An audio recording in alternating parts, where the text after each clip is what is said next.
Hello my dear students. मैं आज़ाद sir आपका अपना YouTube channel mentor study points में स्वागत है। जैसा कि आप जानते हैं, मैं आप लोगों को अपने YouTube channel mentor study point के माध्यम से क्लास 12 की पहली बुक हिस्ट्री के बारे में बता रहे हैं, जिसे प्राचीन भारत के नाम से भी जानते हैं। इसी प्राचीन भारत के अंतर्गत हम लोगों ने पहला चैप्टर, जिसे ईट मन के और अस्थियां के नाम से जानते हैं, पढ़ लिया है। दूसरे चैप्टर की हमने शुरुआत की है, जिसमें 3 चीज़ें महत्वपूर्ण है: राजा, किसान और नगर। हमने राजा और किसान के बारे में पढ़ा और आज हम लोग चर्चा करेंगे नगर के बारे में कि उस समय नगरों का उदय कैसे हुआ, या ये कहा जाए कि भारत में या भारतीय उपमहाद्वीप में 6ठी शताब्दी ईसा पूर्व से लेकर 600 ईसा पूर्व के बीच में जो नगरों का उदय होता है, उस नगरों के उदय के पीछे क्या कारण होते हैं। ठीक है दोस्तों, तो आज हम लोग इसी की चर्चा करेंगे कि उस समय कैसे नगरों का उदय हुआ। हालांकि इसकी चर्चा हमने शुरुआती दौर में इस चैप्टर में किया था महाजनपद के रूप में, क्योंकि महाजनपद जितने हुए थे, यानी 16 महाजनपद के बारे में हम लोगों ने जो पढ़ा था, तो निश्चित तौर पे ये 16 महाजनपद की 16 राजधानियां भी रही थी और अक्सर नगर जो होते थे वो राजधानी ही हुआ करते थे, यानी राजधानी नगर के रूप में कन्वर्ट होते थे। तो उन्हीं के बारे में आज हम लोगों को करना है। चलिए दोस्तों, तो हम लोग बात करते हैं। 6ठी शताब्दी ईसा पूर्व में भारतीय उपमहाद्वीप के क्षेत्र में विभिन्न नगरों का उदय हुआ। हमने देख लिया कि 6ठी शताब्दी ईसा पूर्व में भारतीय उपमहाद्वीप के क्षेत्र में अलग अलग जगहों पे अलग अलग नगरों का उदय हुआ, जिनमें से अधिकांश नगर महाजनपद की राजधानियां थी। अभी हमने आपको चर्चा करते हुए बताया कि जितने भी नगर हुए थे वो सब लगभग राजधानियों के रूप में ही डेवलप हुए थे, राजधानियां थी। तो कुछ उसमें से धार्मिक और कुछ व्यवसायिक नगर भी थे। अब देखिए, यानी कहने का मतलब कि 3 प्रकार के यहाँ नगरों की बात कर रहा है। एक राजधानी यानी राजनीतिक रूप से नगर हुआ, एक ऐसा नगर जो धार्मिक थे, यानी जैसे आज के धार्मिक नगर होते हैं ना, जैसे बनारस हमारा है, क्या है, उज्जैन है हमारा, क्या है, ये धार्मिक नगर है। और कुछ ऐसे नगर होते हैं जो व्यवसायिक नगर होते हैं, जहाँ से व्यापार किया जाता है, उद्योग धंधे किए जाते हैं। ठीक है ना, जैसे दिल्ली हमारा है। तो इस तरह से कुछ ऐसे भी नगर होते हैं जिसको हम लोग औद्योगिक नगर भी कहते हैं, जहाँ उद्योग होते हैं, जैसे सूरत हमारा हो गया। तो इस प्रकार से वहाँ पे राजधानी के रूप में कुछ नगरों का उदय हुआ, कुछ नगरों का धार्मिक स्थल के रूप में उदय हुआ और कुछ नगरों का उदय व्यवसायिक नगर के रूप में हुआ। आगे बात समझ बाबू। लेकिन सवाल ये उठता है कि इन नगरों के उदय का मुख्य कारण क्या था। कारण ना कि इन नगरों के उदय का मुख्य कारण क्या था। तो यही कारण जो थे इनके नगरों के उदय के, जो अक्सर एग्जाम में पूछे जाते हैं। तो आप इसको बारीकी से याद रखिएगा। पहला कह रहा है कि व्यापार का विकास, यानी इस समय व्यापार का विकास होता है। कब? 600 ईसा पूर्व के आसपास में व्यापार की प्रगति होती है। अब व्यापार की प्रगति क्यों होती है? क्योंकि इस समय मुद्रा का प्रचलन हो जाता है। दूसरा पॉइंट क्या है? मुद्रा का। क्योंकि पहले हमारे यहाँ मुद्रा नहीं था, इससे पहले मुद्रा का प्रचलन नहीं के बराबर था, यानी ना के बराबर था। और हम लोग व्यापार किससे करते थे? तो वस्तु विनिमय प्रणाली थी हमारे यहाँ। वस्तु विनिमय प्रणाली का मतलब होता है बाबू कि हमारे पास अगर कोई वस्तु है तो उस वस्तु को हम दे करके, और आपके पास कोई वस्तु है उसके बदले को हम ले लेते हैं, तो इसे वस्तु विनिमय प्रणाली कहते हैं। यानी कहने का मतलब कि गेहूं दे करके चावल ले लेना वस्तु विनिमय प्रणाली थी। और ये प्रणाली हड़प्पा में भी विकसित थी, यहाँ तक चली आ रही थी। लेकिन इसके बाद 6ठी शताब्दी ईसा पूर्व में जैसे ही मुद्रा का प्रचलन होता है, तो उस समय वस्तु विनिमय प्रणाली की प्रक्रिया धीरे धीरे खत्म हो जाती है। अब मुद्रा दे करके मुद्रा से सामान खरीदने वाली बात होती है। और यहाँ पर जो मुद्रा का विकास होता है उसे हम लोग आहत मुद्रा यानी पंचमार्क मुद्रा कहते हैं, जो सोने और चांदी के विकसित हुए थे। तीसरा कारण था लोहे का व्यापक प्रयोग। अब देखिए, यहाँ पे जब लोहा का प्रयोग होने लगा तो खेती अपने आप बढ़ गई, और जब खेती में प्रगति हुई तो निश्चित तौर पे व्यापार में प्रगति होगा, और व्यापार में प्रगति ही मुद्रा का प्रचलन का बहुत बड़ा कारण बन गया। तो इस प्रकार से हमने देखा व्यापार का विकास, मुद्रा का प्रचलन और लोहे का व्यापक प्रयोग। क्योंकि इसके पहले लोहा के व्यापक प्रयोग नहीं हो रहे थे। आपको मैं छोटी सी चीजें पीछे से बता देता हूँ। आपको ध्यान से समझिएगा इस चीज़ को कि हमारे यहाँ हमने पहले पढ़ा था कि हड़प्पा काल में कहीं पर भी लोहा के बारे में साक्ष्य हमें नहीं मिला। ये बात अच्छी तरह से आप जानते हैं। अच्छा, उसके बाद हमारे यहाँ जो एनसीईआरटी के बुक में उचित अच्छी तरह से डिफाइन नहीं किया है, वो आता है हड़प्पा के बाद एक वैदिक काल शुरू होता है हमारे यहाँ, जिसको हम लोग ऋग वैदिक काल और उत्तर वैदिक काल के नाम से जानते हैं। उसमें ऋग वैदिक काल जो था प्राथमिक अवस्था, उसमें भी लोहा नहीं था। यानी ऋग वैदिक जो 1500 बीसी से लेकर 1000 बीसी के बीच में था, वहां पर भी लोहा का प्रमाण नहीं था। 1000 के बाद ही लोहा का साक्ष्य हमें मिलता है और उसी 1000 से लेकर के 600 बीसी के बीच की घटना को हम लोग उत्तर वैदिक काल के नाम से जानते हैं। यहाँ पर लोहे का प्रयोग होने लगा था, लेकिन शुरुआती दौर था, इसलिए लोहे का उस तरह से व्यापक प्रयोग नहीं हुआ था। लेकिन 6ठी शताब्दी ईसा पूर्व तक आते आते लोहे का व्यापक प्रयोग होने लगा। अलग अलग कार्यों में प्रयोग होने लगा। फावड़ा के रूप में कहिए, आपको हाशिए के रूप में कहिए, जंगल को काटने के रूप में कहिए, विभिन्न प्रकार के उसका प्रयोग होने लगा। खेती में प्रयोग होने लगा तो खेती की प्रगति होने लगी। अब प्रगति ने क्या कर दिया, व्यापार का रास्ता खोल दिया। इस प्रकार लोहे का प्रयोग ने क्या कर दिया, नगर के उदय में एक सहायक भूमिका निभाई। और सबसे बड़ी महत्वपूर्ण बात थी कि राजाओं की महत्वाकांक्षा, राजा जो थे वो महत्वाकांक्षी थे, यानी उनकी इच्छाएं बहुत बड़ी थी। 1 से 2, 2 से 3, 3 से 4 बढ़ाने की परंपरा थी। ऐसी स्थिति में 4 कारण, व्यापार का विकास, मुद्रा का प्रचलन, लोहा का व्यापक प्रयोग और राजा की महत्वाकांक्षा ने क्या कर दिया, इस समय नए नगरों के उदय का रास्ता खोल दिया। ठीक है दोस्तों, अगला कह रहा है कि पाटलिपुत्र जैसे नगर, देखिए कई तरह के नगर की बात बता रहा है यहाँ पे, कौन कौन नगर उदय हुए थे। पाटलिपुत्र जैसे नगर नदी मार्ग के किनारे होने की वजह से इसका विकास हुआ, क्योंकि नदी के किनारे अगर हुआ तो वहाँ पे व्यापार की प्रगति तेज होगी, व्यापार के तेज होगा तो नगर का विकास होगा। वहीं उज्जैन भूतल मार्ग के किनारे था तो वहाँ भी विकास हुआ। पुहार जैसे नगर जो समुद्र तट के किनारे था तो बंदरगाह होने की वजह से उसका विकास हुआ। और मथुरा जैसा नगर एक धार्मिक नगर के रूप में था तो उसका विकास हुआ, क्योंकि लोग वहाँ पूजा पाठ करने आने जाने की प्रक्रिया शुरू हो गई तो धार्मिक नगर के रूप में उसका विकास हुआ। इस प्रकार 6ठी शताब्दी ईसा पूर्व में भारतीय उपमहाद्वीप में नगरों का विकास एक महत्वपूर्ण कारण के रूप में विकसित हुआ और यहीं से नगरों की संख्या बढ़ने लगी।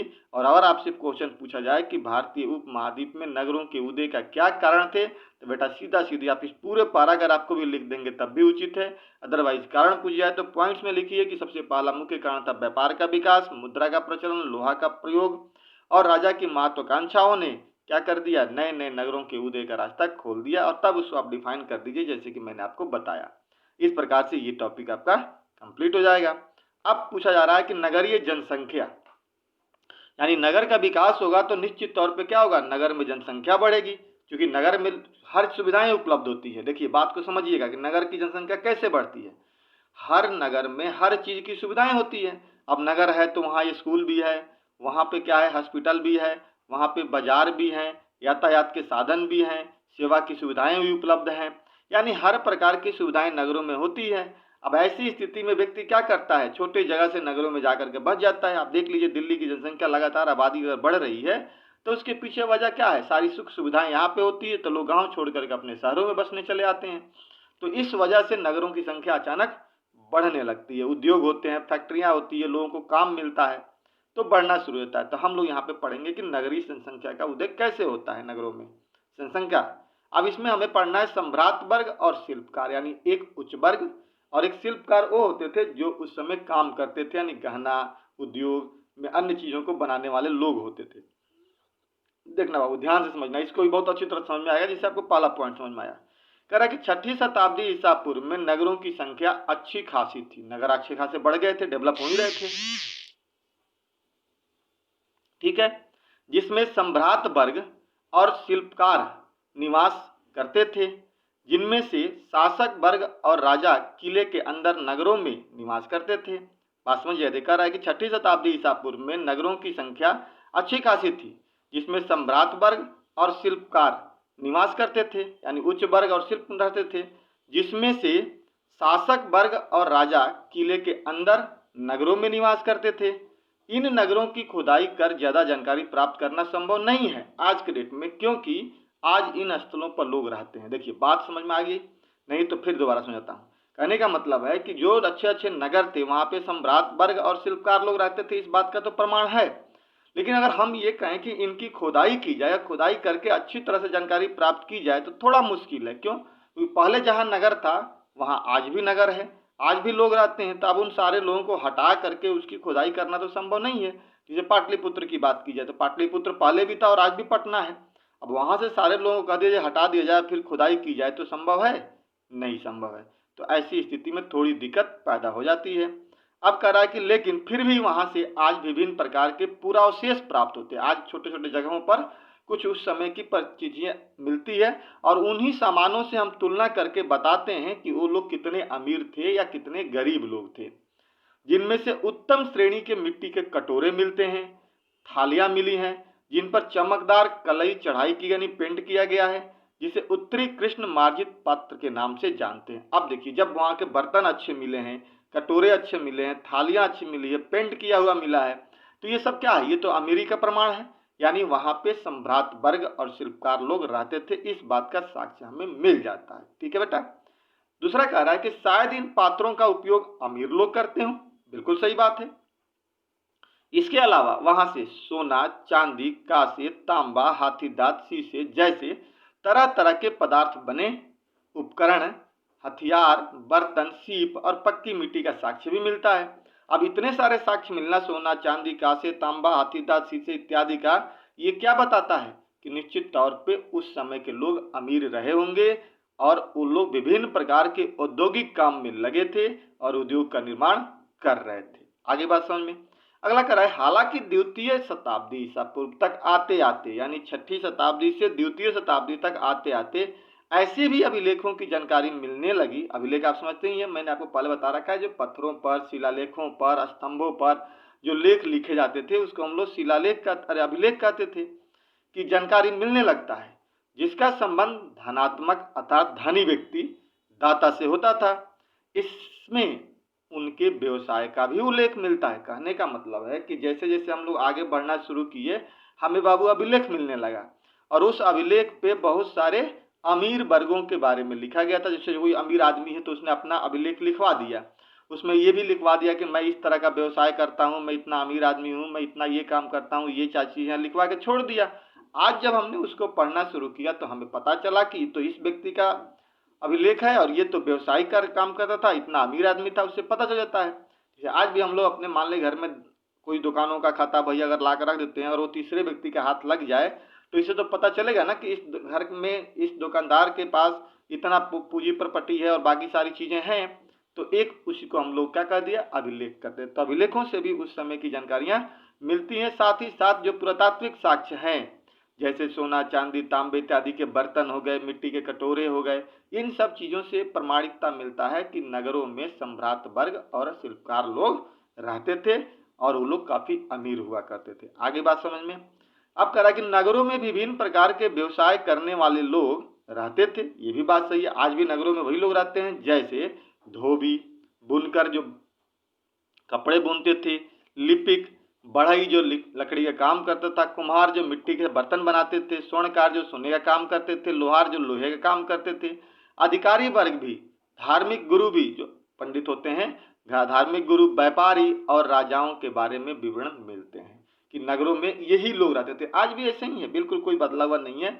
आज भी नगरों में अमीर लोग ही रहते हैं, व्यापारी वर्ग ही रहते हैं, राजा महाराजा रहते हैं और आसपास के जो छोटे छोटे इलाके होते हैं वहाँ पे गरीब लोग रहते हैं। और इसी चीज की तुलना हम लोगों ने हड़प्पा में भी पढ़ा था कि वहाँ पे दो तरह के ऊपरी टीला और निचले टीला के रूप में भवन बने थे। जो ऊपरी भाग में कौन लोग रहते थे? अमीर लोग रहते थे और निचले भाग में आम पब्लिक रहती थी। हर जगह पे बेटा आज भी नगरों का विकास इस प्रक्रिया में चलता है, कोई अंतर खास नहीं है। अब कह रहा है कि कुछ अभिलेखों से तो उत्पादक और व्यापारियों के संघ की भी जानकारी मिलती है, जिसे हम लोग श्रेणी कहते थे। यानी कहने का मतलब कि अभिलेखों से उत्पादक यानी उत्पादन करने वाला और व्यापारी संघ जो उसको खरीद करके बेचने वाले की जानकारी मिलती है, जिसे हम लोग क्या कहते थे? श्रेणी कहते थे। याद रखिएगा, व्यापारियों के संघ को क्या कहा जाता था? श्रेणी कहा था। जो व्यापारियों का जो संघ होता था ना, उसी संघ को हम लोग क्या कहते थे? श्रेणी कहते थे। ठीक है। श्रेणियों का मुख्य कार्य बाजार से कच्चे माल खरीद कर और उससे सामान तैयार कर बाजार में बेचना होता था। बात समझ में आई? यानी बाजार में जो कच्चा माल हुआ उसको उन्होंने खरीद लिया और खरीद करके उसे पक्का कर दिया, यानी बना दिया, उसको कोई ना कोई रूप दे दिया और फिर ले जाकर उसे बेच देना, ये श्रेणियों का काम होता था। और आज भी होता है। आज भी मान लीजिए, जिसे आप मान लीजिए कहते हैं हम लोग बढ़ई है, वो लकड़ी मार्केट से खरीद कर लाते हैं, लकड़ी को बनाते हैं खूब बढ़िया से करके, उसे फर्नीचर के रूप में डेवलप कर देते हैं और वो फर्नीचर के रूप में, पलंग के रूप में, खिड़की के रूप में उसे फिर दोबारा बेचते हैं। ठीक उस समय भी यही काम लोग करते थे। इसी को हम लोग श्रेणी वर्ग या श्रेणियों का समूह कहते थे। बात बेटा समझ में आ गया होगा। आगे अब हम लोग बात करते हैं ये टॉपिक में, इसको हम लोग पढ़ेंगे अब। तो हम लोगों ने अभी तक ये देखा कि कैसे नगरों का उदय हुआ और कैसे नगरों में जो जनसंख्या बढ़ी उसके वजह और उसके कारण वहाँ पे लोग किस प्रकार के लोग रहते थे, अमीर लोग रहते थे या गरीब लोग रहते थे या व्यापारी लोग रहते थे, ये हमने श्रेणी क्रम में देखा और उनको प्रमाण कैसे मिला इसकी भी हमने चर्चा किया। अब हम देखते हैं कि जो हमारे यहाँ व्यापारी वर्ग थे, व्यापारों से जो उदय हुआ, क्या वो व्यापार केवल भारतीय महाद्वीप तक सीमित था या भारतीय महाद्वीप के बाहर भी गया हुआ था या नहीं गया हुआ था, इस बात की हमें चर्चा करनी है। तो देखिए बड़ी इंपॉर्टेंट चीजें क्वेश्चन यहाँ से बनते हैं कि उप महाद्वीप और उसके बाहर का व्यापार, यानी हमारे यहाँ जो महाद्वीप था वो और इससे बाहर का हमारे व्यापार, जैसे मान लीजिए मेसोपोटामिया से व्यापार होता हो या मेलुआ से हो या मिस्र से हो, यानी अन्य जगहों से जो भी व्यापार हुआ वो कैसे हुआ, इसके बारे में हमें चर्चा करना है। ठीक है दोस्तों। कह रहा है कि 6ठी शताब्दी ईसा पूर्व से ही भारतीय उपमहाद्वीप में व्यापार का विशाल जाल बिछा हुआ था, मतलब बड़े लेवल पे व्यापार होता था, निश्चित तौर पे होता होगा, जो राष्ट्रीय और अंतर्राष्ट्रीय स्तर पर जल मार्ग और भू मार्गों के द्वारा मध्य एशिया और उससे भी आगे अफ्रीका और पश्चिम एशिया तक फैला हुआ था। बात समझिएगा, दोनों चीज मैंने लिखा। हमने कहा कि जो व्यापार होता था वो राष्ट्रीय स्तर पर और अंतर्राष्ट्रीय स्तर पर दोनों होता था। राष्ट्रीय का मतलब कि भारत में ही होना, यानी अगर मान लीजिए कि पाटलिपुत्र का व्यापार उज्जैन से होना, उज्जैन का व्यापार मथुरा से होना, ये तो हमारा राष्ट्रीय व्यापार हो गया। लेकिन भारत का व्यापार मध्य एशिया के किसी देश से होना, जैसे आज की बात की जाए तो भारत का व्यापार अफ्रीका से होना, भारत का व्यापार अमेरिका से होना, भारत का व्यापार यूरोप से होना, ये अंतर्राष्ट्रीय बाजार कहलाता है। लेकिन हरियाणा का व्यापार उत्तर प्रदेश से, उत्तर प्रदेश का व्यापार मध्य प्रदेश से, ये राष्ट्रीय लेवल पे कहलाता है। तो ये दोनों लेवल पे उस समय व्यापार होता था। और वो दोनों लेवल पे व्यापार किस मार्ग से, तो जल मार्ग और भू मार्ग दोनों से, यानी स्थल मार्ग से भी और जल मार्ग से भी होता था। मध्य एशिया से भी व्यापार, अफ्रीका से भी और पश्चिमी एशिया तक फैला हुआ था, मतलब चारों तरफ हमारे भारत का व्यापार फैला हुआ था। दूसरी तरफ बंगाल की खाड़ी से चीन और दक्षिण एशिया भी जाते थे, यानी एक तरफ हम मध्य एशिया, पश्चिम एशिया और अफ्रीका की तरफ गए अगर हम पश्चिमोत्तर इलाके में, वो भले ही हम लोग सिल्क रूट के माध्यम से जाएं या हम लोग अरब सागर के रास्ते से होकर के जाएं, एक वो रास्ता था। और दूसरा एक इधर की तरफ जो बंगाल की खाड़ी की तरफ था, यहाँ से भी व्यापार हमारा चीन से और दक्षिण एशिया से होता था, यानी व्यापार हमारा चारों वर्ग से होना था, महत्वपूर्ण व्यापार था। दूसरी तरफ बंगाल की खाड़ी से चीन एवं दक्षिण एशिया के देशों से भी व्यापार होता था। आगे बात समझ में। बंदरगाह उस समय महत्वपूर्ण साधन थे, क्योंकि बंदरगाह से ही व्यापार होता था। सिल्क रूट इस समय का महत्वपूर्ण स्थल मार्ग था, जिससे मध्य एशिया के देशों के साथ व्यापार होता था।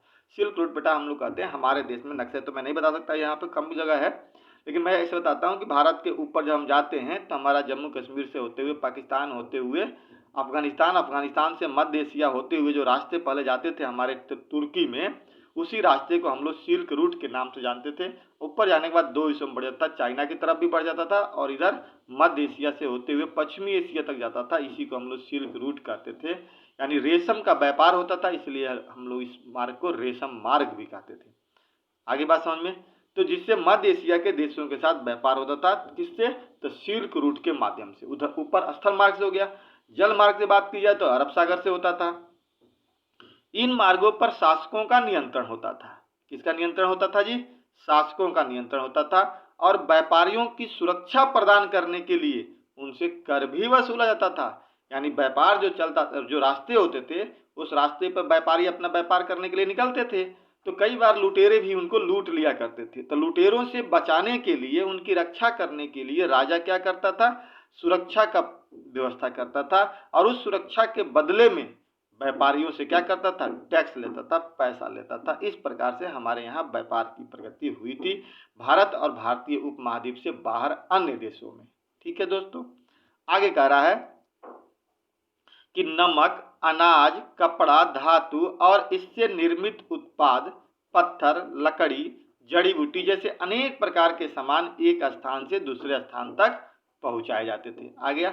अब आपसे पूछा जाए कि किन किन चीज़ों का व्यापार होता था जी, तो आप सीधा लिखिएगा कि नमक का व्यापार, अनाज का, कपड़ा का, धातु का, और उस धातु से निर्मित उत्पाद जो होते थे, पत्थर, लकड़ी, जड़ी बूटी जैसे अनेक प्रकार के सामान एक स्थान से दूसरे स्थान पर उसको स्थल मार्ग या जल मार्ग से भेजा जाता था। तो ये व्यापार का साधन था।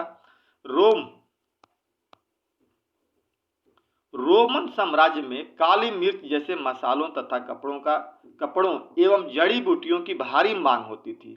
इन सभी वस्तुओं को अरब सागर के रास्ते भूमध्य सागर तक पहुंचाया जाता था। अब देखिए एक चीज समझिएगा, रोमन साम्राज्य का इस समय विकास चल रहा था। उधर रोमन साम्राज्य भी चल रहा था, इधर भारत का भी साम्राज्य चल रहा था। अब रोमन साम्राज्य में भारत के जो काली मिर्च और जो मसाला थे और भारत के जो कपड़े थे, जो जड़ी बूटियां थी, उसकी भारी मांग थी। और तब से लेकर के अंग्रेज हमारे यहाँ आए थे, तब तक वहाँ पे मांग हमारे यहाँ की चीज़ों की चलती रही। तो ऐसी स्थिति में ये सब सामान हम लोग कहाँ भेजते थे? रोमन साम्राज्य भेजते थे। और कहाँ से? तो अरब सागर के रास्ते होते हुए फारस की खाड़ी, और फारस की खाड़ी से होते हुए हम लोग सीधा भूमध्य सागर पहुँच जाते थे, और भूमध्य सागर से हम लोग इटली पहुँच जाते थे, और इटली में ही रोमन साम्राज्य का विकास हुआ था। तो वही कह रहा है बेटा कि रोमन साम्राज्य में काली मिर्च जैसे मसाला, कपड़ा, जड़ी बूटी की भारी मांग होती थी, और इन सभी वस्तुओं को अरब सागर के रास्ते भूमध्य सागर तक पहुंचाया जाता था। इस प्रकार से व्यापार हमारा होता था। तो पहला हमने देखा कि व्यापार होने का कारण क्या था? स्थल मार्ग, जल मार्ग। फिर उसके साथ हमने किन किन वस्तुओं का व्यापार किया, तो स्थलों मार्ग से होते थे। और हम ये अरब सागर से अगर हम मध्य एशिया से होते हुए और हम यूरोप जा रहे थे, तो वहाँ पे इन वस्तुओं की डिमांड थी। इसको याद रखिएगा। तो हमारा व्यापार विकसित था हिंदुस्तान का। तमिल भाषा में मत्स्यथुअन और प्राकृत में सतवाह और सेठी के नाम से प्रसिद्ध सफल व्यापारी बड़े धनी होते थे। अब पूछ सकता है इसमें ऑब्जेक्टिव कि व्यापारी कौन से धनी होते थे जी? तो तमिल भाषा में मत्स्यथुअन, प्राकृत में सतवाह और सेठी नाम से जो व्यापारी जाने जाते थे, ये व्यापारी जो काफ़ी धनी मनी व्यापारी हुआ करते थे। इस प्रकार दोस्तों हमने इस वीडियो में यह देखने का प्रयास किया, 3 चीज़ें हमने देखा इसमें। एक चीज तो हमने ये देखा कि नगर का विकास कैसे हुआ, नगर का उदय कैसे हुआ, नए नए नगरों का उदय कैसे हुआ, और उस नगरों के साथ व्यापार का विकास कैसे हुआ। पहली चीज हमने देख ली कि नगर और व्यापार के विकास के क्या कारण थे। दूसरा हमने देखा कि नगरों में जनसंख्या कैसे बढ़ी और उस जनसंख्या में किस प्रकार के लोग थे, सम्राट और शिल्पकार वर्ग के लोगों को हमने देखा। ठीक। और फिर हमने तीसरा इस वीडियो में ये देखने का प्रयास किया कि भारत का जो व्यापार था, भारतीय उपमहाद्वीप का जो व्यापार था, वो भारतीय उपमहाद्वीप से बाहर कैसे हुआ। तो हमने देखा कि बाहर जाने का 2 रास्ता था। एक तो राष्ट्रीय और अंतर्राष्ट्रीय व्यापार होते ही थे, साथ ही साथ जल और स्थल मार्ग से भी होते थे। बाहर जाने के कई रास्ते थे। अगर उधर सिल्क रूट की बात करें तो मध्य एशिया से होते हुए सिल्क रूट के रास्ते से जाते थे मध्य एशिया, जहाँ पे मध्य एशिया, अफ्रीका, इन सब देशों से व्यापार होता था। और एक अरब सागर के रास्ते जल मार्ग से होते हुए रास्ता आगे बढ़ता था, जो हमारा भूमध्य सागर जाता था, इटली में यानी रोम में जाता था, वहाँ पे व्यापार होता था। और तीसरी अगर इधर हम देखें बंगाल की खाड़ी के रास्ते से होते हुए दक्षिण एशिया की तरफ हम लोग जाते थे। दक्षिण एशिया से व्यापार और चीन के साथ व्यापार होता था। इस प्रकार इस समय हमारा व्यापार जो था वो काफ़ी विकसित था। यही वजह था कि मौर्य साम्राज्य की स्थिति काफ़ी बेहतर थी। और इसके बाद भी जितने भी चीज़ें हुई, साम्राज्य आए यानी नए नए राजा आए, तो 600 से लेकर के और 600 एडी तक के बीच में हमारी स्थिति काफ़ी मजबूत रही व्यापार के क्षेत्र में। ठीक है दोस्तों, इस प्रकार आज हम लोग इस वीडियो को यहीं पे रोकेंगे, क्योंकि इससे आगे अगर हम लेते हैं तो अगला टॉपिक में थोड़ी दिक्कत होगी, लंबा टॉपिक है, इसलिए हम उसको कल स्टार्ट करेंगे। कल ये टॉपिक हमारा कंप्लीट हो जाएगा। ये हम लोग कंप्लीट कर लेंगे दूसरे चैप्टर को, जो एनसीईआरटी बेस है।